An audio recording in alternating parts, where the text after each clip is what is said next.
সংবাদ। আসসালামু আলাইকুম। দুপুর 2:30 আজ শনিবার। বাংলাদেশ বেতার, কক্সবাজার। স্থানীয় খবরে স্বাগত জানাচ্ছি KM সানাউল হক। চলতি বছর রোহিঙ্গা সংকট সমাধানে আগামী 4 মাসের মধ্যে 3টি আন্তর্জাতিক সম্মেলন হতে যাচ্ছে।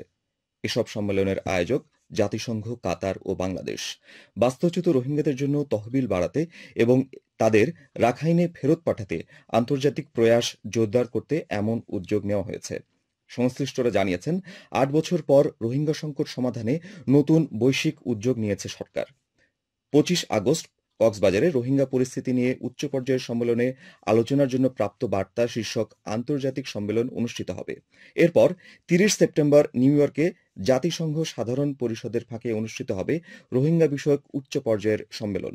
আর কাতারের দোহায় 6 ডিসেম্বর অনুষ্ঠিত হবে রোহিঙ্গা বিষয়ক আন্তর্জাতিক সম্মেলন। মিয়ানমার সেনাবাহিনীর নিধনযজ্ঞ থেকে প্রাণ বাঁচাতে 2017 সালের 25 আগস্ট রোহিঙ্গাদের ঢল শুরু হয় বাংলাদেশে। রোহিঙ্গা অনুপ্রবেশের প্রায় 8 বছর পর পেরিয়ে গেছে। বৈশ্বিক নানা ঘটনা প্রবাহ এবং মিয়ানমারের সামরিক অভ্যুত্থানের পর রোহিঙ্গা সংকট আন্তর্জাতিক মনোযোগও হারিয়েছে। কয়েক বছর ধরে অব্যাহতভাবে কমেছে রোহিঙ্গাদের জন্য মানবিক সহায়তা। সব মিলিয়ে বাংলাদেশে এখন বাস্তুচ্যুত রোহিঙ্গার সংখ্যা 14 লাখেরও বেশি। কক্সবাজার শরণার্থী ত্রাণ ও প্রত্যাবাসন কমিশনার মোহাম্মদ মিজানুর রহমান জানান, আগামী 25 আগস্ট রোহিঙ্গা ঢলের 8 বছর পূর্তিতে কক্সবাজারে অনুষ্ঠেয় সম্মেলনে প্রধান অতিথি হিসেবে যোগ দেবেন অন্তর্বর্তী সরকারের প্রধান উপদেষ্টা অধ্যাপক ড মোহাম্মদ ইউনুস। সম্মেলনে কয়েকটি দেশের পররাষ্ট্রমন্ত্রী, রোহিঙ্গা বিষয়ক কয়েকজন আন্তর্জাতিক দূত, বিদেশে বাংলাদেশ মিশন এবং জাতিসংঘের বিভিন্ন সংস্থার প্রতিনিধিদের অংশ নেওয়ার কথা রয়েছে।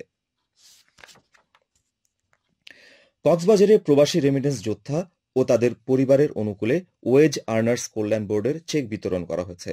আজ সকালে জেলা প্রশাসকের কার্যালয়ের সম্মেলন কক্ষে জেলা প্রশাসন ও ওয়েজ আর্নার্স কল্যাণ বোর্ডের আয়োজনে এ উপলক্ষে আলোচনা সভা অনুষ্ঠিত হয়।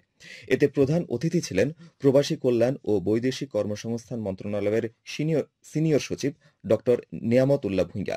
প্রধান অতিথি বলেন, আন্তর্জাতিক শ্রমবাজার বৃদ্ধিতে কাজ করছে অন্তর্বর্তীকালীন সরকার।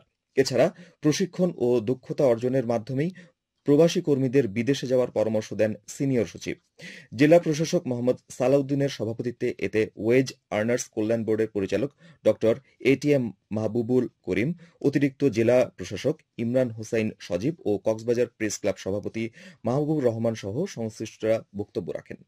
পরে মৃত প্রবাসী কর্মীর পরিবারের সদস্য ও প্রবাসীদের চিকিৎসা, জীবন বীমা, মেধাবী সন্তানদের শিক্ষাবৃত্তি সহ 23 জন প্রবাসী কর্মীর সদস্যদের 1,14,35,232 টাকার অনুদানের চেক বিতরণ করা হয়। নাইক্ষ্যংছড়ি সীমান্তে স্থলমায়ন বিস্ফোরণে আহত হাতিকে চিকিৎসা দিতে গিয়ে আহত হয়েছেন চিকিৎসক সহ বন বিভাগের 15 জন কর্মচারী-কর্মকর্তা। তাদের মধ্যে 2 চিকিৎসক সহ 3 জনের অবস্থা আশঙ্কাজনক। তাদের বিজিবির হেলিকপ্টারে ঢাকায় পাঠানো হয়েছে। বিজিবি সদর দপ্তরের জনসংযোগ কর্মকর্তা মোহাম্মদ শরীফুল ইসলাম আজ সকালে এ তথ্য নিশ্চিত করেছেন।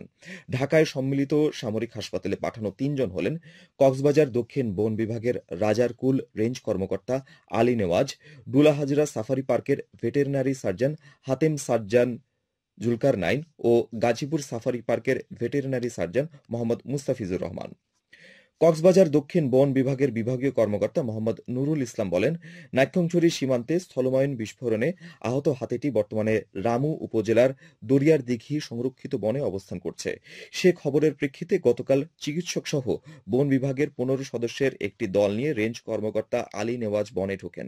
এ সময় কিছু বুঝে ওঠার আগেই হঠাৎ পেছন থেকে সবার উপর আক্রমণ করে হাতিটি। এতে সবাই আহত হন। তিনি জানান, গত 3 আগস্ট নাইক্ষ্যংছড়ি সীমান্তে হাতিটি স্থলমায়ন বিস্ফোরণে আহত হয়। উখিয়ায় VWB কর্মসূচির উপকারভোগীদের কার্ড বিতরণ করা শুরু হয়েছে। আজ উপজেলা প্রশাসনের সহযোগিতায় মহিলা বিষয়ক অধিদপ্তর পালংখালী ইউনিয়ন পরিষদে উপকারভোগী মহিলাদের মাঝে কার্ড বিতরণ করা হয়।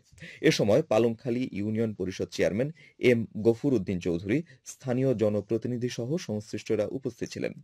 উপজেলা মহিলা বিষয়ক কর্মকর্তা হাবিবা জাহান জানান, বিশ্ব খাদ্য সংস্থার সহযোগিতায় মহিলা ও শিশু বিষয়ক মন্ত্রণালয় 5টি ইউনিয়নে নতুন তালিকাভুক্ত 22,000 ভিডব্লিউবি উপকারভোগীদের মাঝে প্রতি মাসে 30 কেজি করে চাল বিতরণ করা হবে।